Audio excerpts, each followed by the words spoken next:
Di sini saya akan menjelaskan proses pemancangan tiang pancang dan tiang bor. Yang pertama itu adalah pemasangan tiang pancang. Prosesnya itu terdiri dari 4. Yang pertama itu adalah persiapan, yang kedua pendirian, ketiga pemasangan atau penancapan, dan yang keempat itu adalah penyelesaian. Yang pertama proses persiapan. Pada proses persiapan ini, yang pertama kita lakukan adalah menentukan titik di mana tiang pancang akan dipasang. Hal itu dilakukan sebelum pemasangan tiang. Lalu kita melakukan sedikit galian, setelah menentukan titik, kita melakukan sedikit galian untuk tiang di titik tersebut, untuk menandai dan memudahkan pada saat pemasangan tiang. Besar dan kedalaman itu disesuaikan oleh besar tiang. Yang kedua dan yang ketiga itu ada proses pendirian dan penancapan tiang, di mana pada proses ini tiang pancang didirikan dengan bantuan crane. Seperti pada gambar di sini, ini tiang dibangunkan atau didirikan dengan bantuan crane, dipasangkan pada diesel hammer. Nah, jadi tiang didirikan dan langsung dipasangkan pada alat yang bernama diesel hammer ini. Pastikan tiang itu sudah berdiri tegak dan sesuai dengan titik yang telah ditentukan. Pastikan dia tegak seperti ini, sesuai titik yang telah ditentukan, agar tidak terjadi disposisi atau pergeseran. Pada bagian ujung atas tiang diberi lapisan material yang mampu melindungi tiang agar tidak rusak saat pemukulan. Hal ini dilakukan supaya pada saat pemukulan oleh hammer ini, penumpu tiang yang di atas ini tidak hancur atau pecah. Kemudian proses penyelesaian. Pada proses penyelesaian ini kita melakukan pengecoran galian tiang pancang beton, yaitu hal ini dilakukan agar pada saat memperkuat tiang supaya tidak terjadi disposisi tadi atau pergeseran. Nah, setelah itu adalah memadatkan kembali area di sekitar tiang pancang agar menguatkan konstruksi bangunan yang dibuat. Hal ini supaya lebih padat tanah di sekitar tiang, supaya tiang itu posisinya tetap dan mengokohkan pondasi tersebut. Dan yang kedua yang akan kita bahas adalah pemasangan bor pel atau pembuatan pondasi menggunakan bor pel. Nah, pada prosesnya itu terdiri dari 4 juga.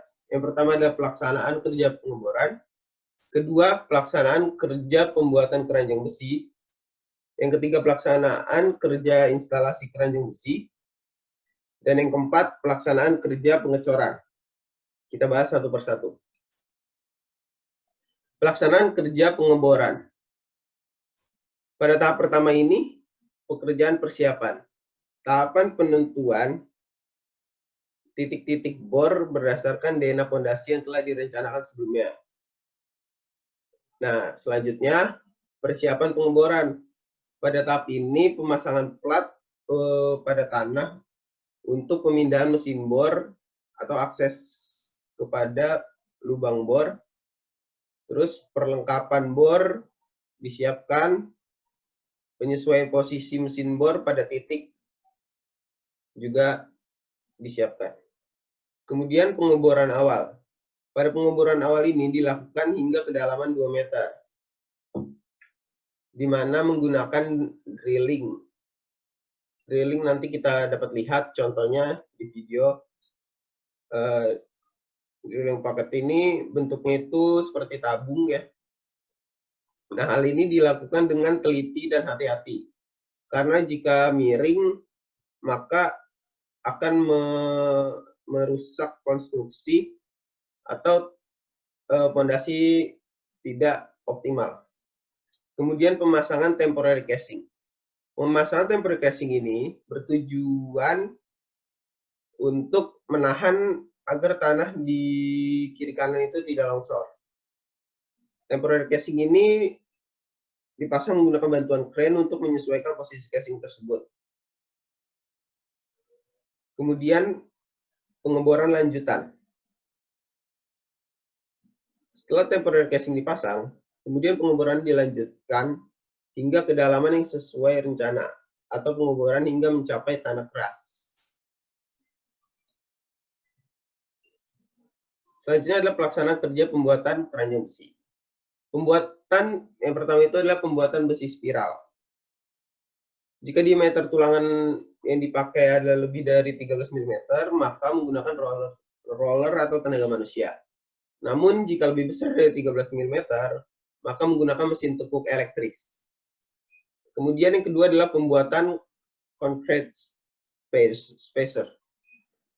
Biasanya dibuat dengan menggunakan cetakan yang sesuai dengan ukuran diameter tulangan yang digunakan atau lebih besar, agar mempermudah proses pemasangan tulangan. Dan yang ketiga adalah pembuatan keranjang besi. Pembuatan keranjang besi ini dimulai dari pemasangan concrete spacer dengan jarak maksimum umumnya adalah 3 meter dan jumlah perlingkaran minimum 3 buah. Sebagai upaya perkuatan dilakukan pengelasan pada keranjang besi.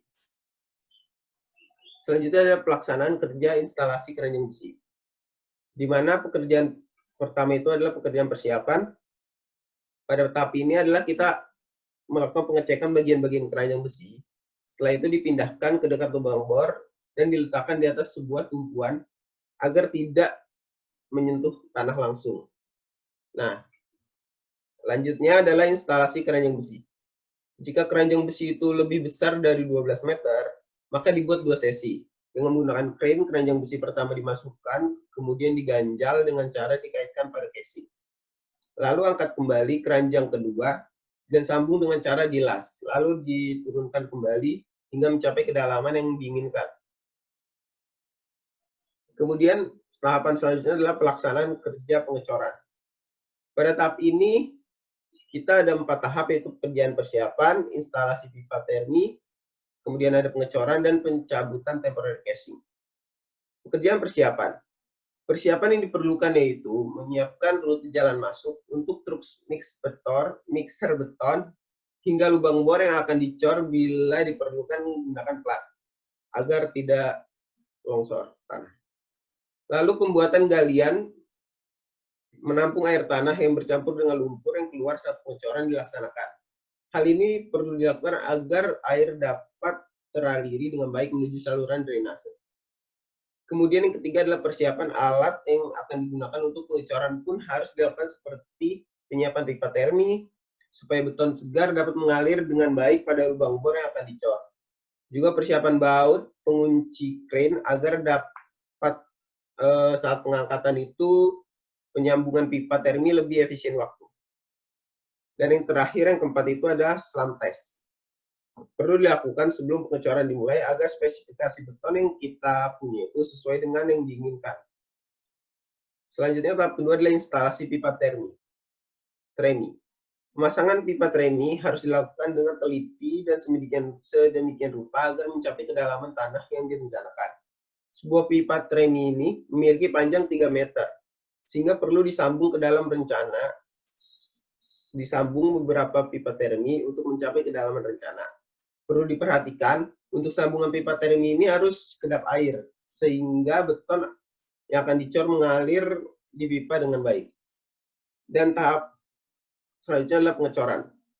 Pada tahap ini, setelah pipa termi dipasang pada lubang bor, sebelum memulai pengecoran pada tiap truk mixer beton diambil sampel terlebih dahulu sebanyak 3 sampel yang dicetak pada cetakan silinder. Yang nantinya sampel ini akan dites kuat tekannya. Selanjutnya tahap awal penuangan beton ke dalam tremi dilakukan dengan kontinu dan cepat dengan menarik tuas pada truk mixer sehingga beton ready mix keluar dari corong lintasan. Penuangan beton dilakukan dengan cepat bertujuan agar beton yang pertama masuk dapat mendorong kotoran-kotoran lumpur keluar. Selama penuangan beton pipa tremi tidak boleh bergeser naik turun, kecuali ketika tahap akhir pengecoran. Dan selanjutnya selama pengecoran, ujung bawah pipa tremi harus terbenam dalam beton di dalam lubang bor, minimal 1,5 meter dan maksimal 6 meter. Bila pipa tremi terbenam lebih dari 6 meter, maka dilakukan pemotongan pipa tremi. Pengecoran dilakukan hingga beton mencapai cut off level atau disingkat COL, dan ditambah dengan toleransi yang telah disepakati sebelumnya, yaitu sekitar 1 meter. Pencabutan temporary casing. Setelah pengecoran selesai, dilakukan pencabutan casing sementara atau temporary casing dengan cara mengaitkan lubang pada kedua sisi casing dengan penguncian pada crane, kemudian diangkat dengan hati-hati agar posisi casing tidak miring saat dicabut, dan proses pengecoran bor pile pun selesai. Thanks. Do you have any question? Silakan email ke Luhur Budi, Luhur yang tertera di situ, dan Instagram saya Luhur Budi Nanda. Thank you for your attention.